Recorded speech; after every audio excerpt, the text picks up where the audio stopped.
Tips mendapatkan beasiswa meskipun saudara sudah kuliah. Mau tahu caranya bagaimana? Yuk kita bahas. Assalamualaikum warahmatullahi wabarakatuh. Assalamualaikum warahmatullahi wabarakatuh. Kembali lagi dengan saya di channel saya.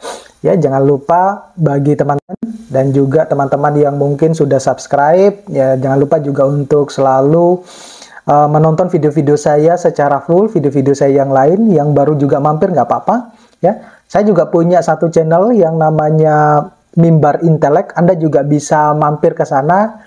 Di sana lebih banyak membahas tentang dunia pendidikan, terutama di dunia kampus. Nah, kalau yang ini ya lebih banyak membahas tentang skripsi. Tapi apa yang akan saya bahas pada video kali ini yaitu bagaimana caranya agar saudara yang sudah kuliah sekian semester itu bisa mendapatkan beasiswa. Oke? Kita langsung saja.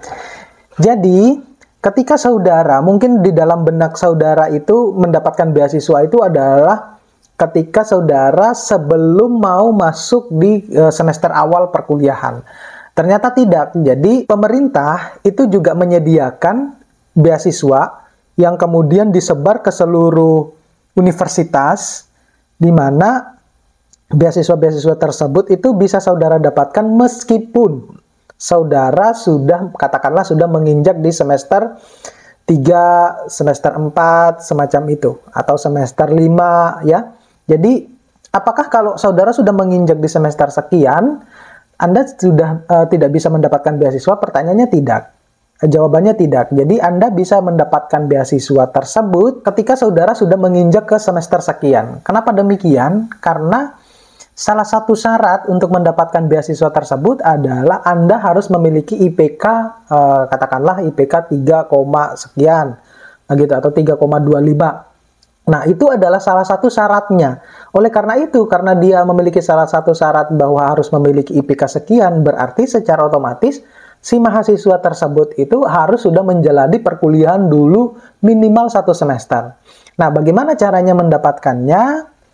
Nah, Anda bisa langsung tanyakan ke bagian kemahasiswaan. Saya nggak tahu ya kalau di kampus lain menyebutnya apa ya, tapi kalau di kampus saya itu adalah Biro Kemahasiswaan. Nah, di Biro Kemahasiswaan itu segala bentuk aktivitas yang berkaitan dengan beasiswa, kegiatan kemahasiswaan, itu semuanya ada di situ. Nah, Anda bisa menanyakan di situ.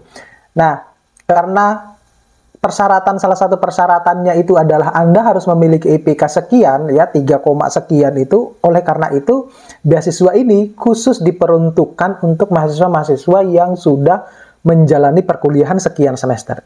Ya, ada sebenarnya juga beasiswa yang sebelum kita masuk kuliah itu kita sudah proses ya, sudah proses. Jadi biasanya kalau di kampus saya itu ketika mahasiswa mendaftar itu akan ditawarkan juga beasiswa. Ditawarkan beasiswa yang dari pemerintah, namanya itu adalah beasiswa bidik misi.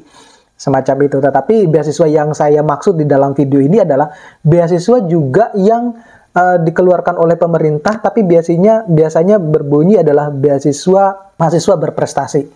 Semacam itu. Ya, jadi ini yang saya bahas di dalam video kali ini itu adalah beasiswa yang diperuntukkan untuk mahasiswa yang sudah menjalani perkuliahan sekian semester. Ya, jadi karena salah satu syaratnya adalah dia harus memiliki IPK misalnya 3,25.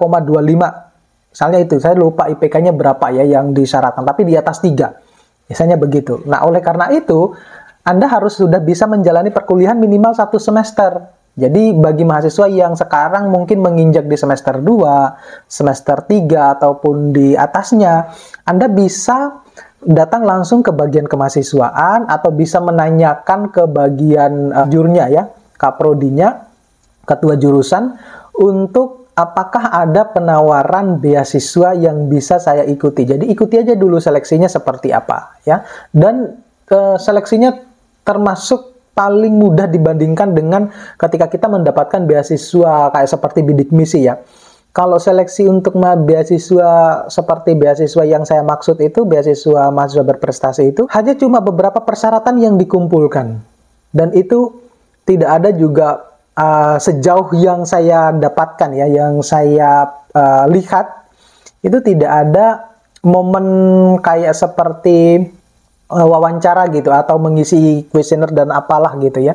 Ya kita hanya cuma mengumpulkan berkas sesuai dengan apa yang disyaratkan. Jadi terbilang lebih mudah ya, terbilang lebih gampang dibandingkan dengan beasiswa yang lain. Nah, ketika saudara sudah akan mendapatkan beasiswa tersebut, biasanya juga tidak akan diberikan dalam bentuk cash, bukan ya, tetapi langsung saudara akan mendapatkan potongan di SPP-nya ya, jadi nanti langsung terbayarkan ke SPP-nya ya, biasanya di situ terpenuhi SPP-nya disesuaikan dengan SPP di masing-masing kampus tersebut.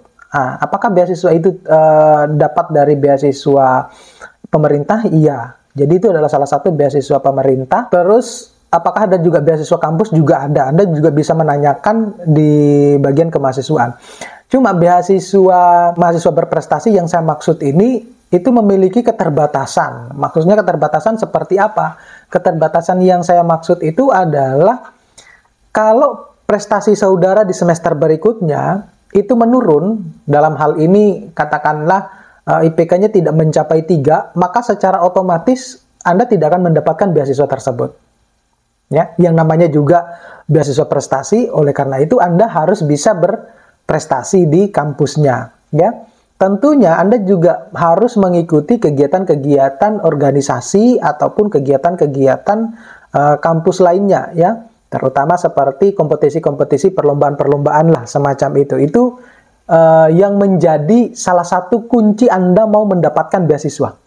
Ya, jadi selain IPK, Anda juga harus aktif di organisasi, Anda juga harus bisa menunjukkan prestasi apa yang ada di dalam diri saudara, yang akhirnya pemberi beasiswa dalam hal ini adalah karena dikelola oleh kampus, itu mau memberikan ke saudara.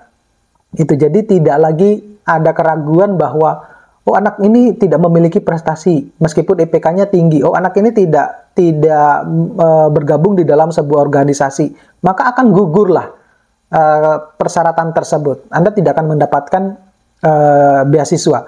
Tetapi kalau misalnya Anda memiliki IPK yang sudah disyaratkan, juga aktif di organisasi, kemudian mungkin dalam 1 atau 2 semester itu Anda sudah mengikuti berbagai macam kompetisi ya, ataupun seminar-seminar yang lain. Kalau kompetisi meskipun itu tidak menang, itu akan menjadi pertimbangan penting buat bagi pemberi beasiswa tersebut yang dikelola oleh universitas. Ya, jadi itu. Jadi saya kasih tahu tipsnya untuk mendapatkan beasiswa di ketika saudara sudah menjalani perkuliahan di sekian semester.